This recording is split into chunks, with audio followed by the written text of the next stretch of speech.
Narito na nga ang mga dapat nating tutukan na dapat abangan sa akusada.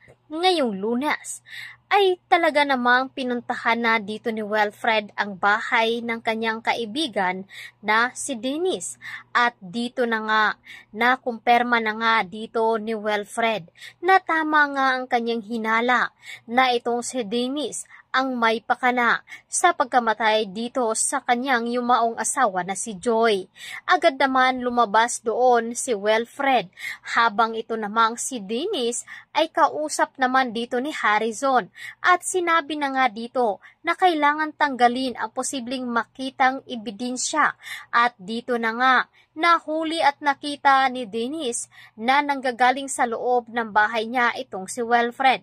Kaya dito na nga sila nag-abutan at dito sinubukang tawagan ni Wilfred itong si Carolina upang sabihin na alam na nga daw nito ang totoo na si Dennis nga ang may pakana sa pagkamatay dito ni Joy.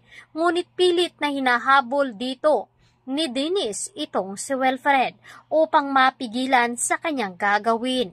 Ngunit huli na dahil mukhang natunugan ni Carol ang ginawa nito. Samantalang hindi na napigilan ni Dennis na masaktan itong si Ronnie dahil nga nakalaya na nga ito sa kulungan at labis na nga ang pagtataka dito ni Carol kung bakit ganun na lamang ang reaksyon ni Dennis nang makita niya na nakalaya na pala itong si Ronnie.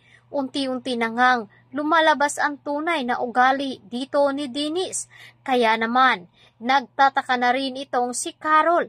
Dito na nga ba malalaman ni Carol ang tunay na pakay dito ni Dennis at tunay na hangarin sa kanya. Kaya naman, abangan natin kung ano ang magiging mangyari dito kay Wilfred. Makaligtas kaya ito sa kamay ni Dennis? Kaya tutok lang!